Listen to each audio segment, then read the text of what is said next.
Well, here we come. Back to you. There's BJ under center. There's a handoff to Woolfolk, and Woolfolk is hit and dropped for a 2-yard loss. Call it a yard loss as he's hit immediately by Tanya Webb, number 98. Moving in there, making his second sack of the 79 season, his third sack for the afternoon. And they're putting the ball where it'll show 11 yards to go for the first down. 2nd and 11, 7 minutes and 10 seconds remaining. As Michigan's B.J. Dickey has Woolfolk deep and Reed close in the I formation when they break out offensively. Here comes Carter along with Clayton, wide to the left. It's Woolfolk deep and Reed close and B.J. Dickey under center, 2nd and 11. He looks at a 5-man, 5-4-2 defense, and he hands off to Woolfolk, who gets one block. He cuts the tackle, but boy, there are 5 Spartans all in there making the tackle, and Michigan running-wise can't pick up enough ground to bury themselves in right now in those last 2 plays. They lost exactly a yard, so it'll be 3rd down and still 11. As a tackle made in there, headed a 5-man foursome, Otis along with Cooper, both in there for the Spartans. Michigan 14, Michigan State 7, 6 minutes and 28 seconds remaining. Michigan has the ball and about 21 yards in from this, the western sideline. Up over the ball comes Locha. The line follows. 2 wide outs to the right. Clayton along with Mitchell. Woolfolk deep and Reed close. There's BJ back for a pass. He cocks his arm. He throws downfield. It's caught down there by Clayton at the midfield stripe. Clayton catches the ball at the midfield stripe, and he's dropped immediately. A beautiful reception by Ralph Clayton, and an equally well-thrown pass by B.J. Dickey on 3rd and 11. That's what keeps the Maize and Blue rolling. With 6 minutes and 10 seconds remaining here, the ball is at the 50-yard line. 18 yards in from that Michigan bench on the eastern sideline. Old Bo, George Patton, Schembecker, and his troops are aroused right now. The Maize and Blue pride is at stake here. They were humiliated last year when Michigan State turned a trick 24-15. It's the I formation, Woolfolk deep and Reed close, and there it is, Reed up over the center for about 3 yards. Webb making the tackle in there for Michigan State. Michigan State's defensive line now averaging about 230 pounds a man. Michigan's front 7 averaging 240. Michigan has about a 10-pound per man advantage up front in the trench, whether they're on offense or defense. And that's where ball games are won and lost. We have found that out at Michigan this year with that offensive line. Now those men are back again. Powers and Paris and Becker and Moransky, along with Locha, the front 5 trying to break it out here. 2nd and 8. Woolfolk deep and Reed close. There it is, BJ. He's going to pitch off to Woolfolk around the right side. Woolfolk over the 45. Dances his way to the 42-yard line. Picking up on the play about 5 or 6 yards. Boy, he moved down there. Lendo Woolfolk looks fresh. He's moving. He sure is, Bob. I don't know. It looks like Stanley's had a work day, as you know. Your statistician, Jack Lane, 24 times that he's carried the ball, and he's gained 137 yards and has been popped, and he's been on the special teams also. 2 tight ends for B.J. Dickey. 3rd and 2, a critical one. There is a pitch off to Woolfolk. He needs 2 yards. Is he going to get him? He battles his way, and I don't know whether he got him or not. He had to move to the 40-yard line. They're claiming that he stepped out of bounds. If he didn't, he's just about 2 inches shy. If that foot is on the 40-yard line, he made it because the yard marker is at the midfield stripe. Boy, those state men are in there battling, and so are the Michigan men, and they're putting the ball. Where are they putting it? They're claiming that it is not a first down. It is a first. They're going to measure here. No, it's just about short by about 2 inches. Short by 2 inches. 4th and inches, 5 minutes and 8 seconds. What do you do? Turn the ball over, or do you go for broke right here?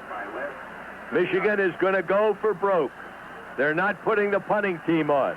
George Patton Schembecker is staying on the ground. He's got the tanks out there right now.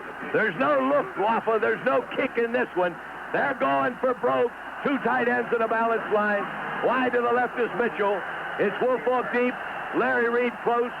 B.J. Dickey under center. Listen to the voice of Michigan State football in the background. 70,000 State, 6 inches he gives to the fullback, and I think he got it. They're claiming right there at the line. He's digging in there. They're putting the ball down. It is a first down for Michigan. Probably the most important first down of the first 5 games of 1979 for Michigan. 5 minutes and 4 seconds remaining between here and a possible step back to Pasadena for the 4th year in a row. This is a critical 5 minutes in this football game. Michigan State digs in. Up over the ball comes Locha. The line follows. 2 wide outs. Clayton along with Mitchell. Woolfolk deep and Reed close. There's a handoff to Woolfolk. Woolfolk is tackled from behind, and he's dropped right there at the line of scrimmage at the 40-yard line. Picking up nothing on the play. It'll be second down, and the clock continues to wind. 4 minutes and 37 seconds. Pat Mitten made the tackle for Michigan State. The suspense, you could cut the tension here with a knife. 4 minutes and 29 seconds remaining. Michigan a scant 7 points ahead. The Wolverines have it 2nd and 11. The last time, remember, they had it 3rd and 11 and spotted Clayton on a pass to the 50-yard line from the Michigan 28-yard line. This time, B.J. Dickey has the I formation. Wide to the left is Carter. Wide to the right is Clayton. He has Woolfolk deep and Reed close. It's 2nd and 11. It's a passing situation. He rolls on. He cocks his arm. He throws to Marsh down at the 25. Marsh is hit at the 20. Still on his feet at the 18-yard line. Doug Marsh brings the Michigan fans. There aren't many of them, but you can hear them in the background. And we aren't excited, not one damn bit, as Michigan maintains possession here. They have the ball 22 yards in from the western sideline, the Michigan State side of the field. 3 minutes and 59 seconds remaining. The clock continues to wind. Michigan 1st and 10 on the 19-yard line. B.J. Dickey, clutch pass again with 11 yards to go for the first down. He moved it into the hands of Marsh down to the Michigan State 19. It's Woolfolk deep and Reed close, and B.J. Dickey pitches off to Woolfolk. He gets one block. He goes around the edge. He's down the 20. He cuts back into the 16-yard line, picking up 3 yards on the play, trying to pick up more blocks, more running room. Woolfolk cutting around to the right. Remember, he is the fastest high school 100-meter man in the country 3 years ago. He ran a 10-1 100 meters in the AAUs over in Chicago. He's probably one of the fastest men Michigan's ever had in a maize and blue uniform. Carter and he run those foot races in practice. I'll tell you, it's almost dead even. Up over the ball is Lilja. Wide to the right is Clayton. Wide to the left this time is Mitchell. It's Rosie Smith in at fullback. He's close. There is a handoff to Rosie. Rosie's digging, but he gets to the 15-yard line, where it'll be 3rd down and about 5. And this could be the most critical field goal attempt in Michigan 1979 football history. It could put Michigan ahead with 2 minutes and 50 seconds remaining by 10 points. But that's speculation. That's conjecture. You for stick to the facts. The facts are Michigan 14, Michigan State 7. Wide to the left goes Carter. 2 tight ends in the balanced line. The I formation, Woolfolk deep in it. Fullback, it's Rosie Smith, and B.J. is back. He rolls out to the right. B.J. is throwing the ball down. It's caught at the 5, and he goes out of bounds at the 5-yard line. And the man who caught it down there was Rosie Smith. He catches the ball for the first down, and Rosie Smith, who had only caught 1 pass so far this year, good for 3 yards, catches a 9-yard pass, putting Michigan deep into Spartan territory on the Michigan State 6-yard line. 2 minutes and 23 seconds remaining. 2 minutes and 23 seconds remaining in the 4th period. Michigan 14, Michigan State 7. Remain calm, cool, and collected. You always are impartial, unbiased. You bet you are. 2 wideouts, Clayton and Carter. Watch Clayton go in motion. Now they're going to throw to Carter out in the left flat. Watch B.J. roll out. He's going to look for him. He throws it. It's a touchdown. Oh, they set that play up in practice. That was a trick play they set up. Don Nalen and Bo Schembechler, God bless their cotton-picking heart. They put Clayton in motion from a slot on the left side with Carter. And then when Clayton goes in motion across formation, Carter goes from the slot out into the flat. B.J. rolls on, throws a pass. I told you it was coming, and there it was. And Carter caught it, went into the end zone.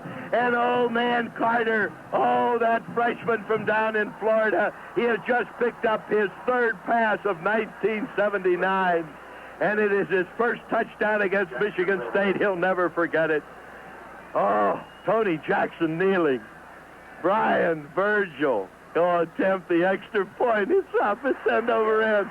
It's good. Michigan 21, Michigan State 7 over this. The very maize and blue. Old Fielding H. Yost is smiling down. Michigan wanted Michigan State this afternoon. They needed to have this part, and it looks like they're going to take a piece of Michigan State here.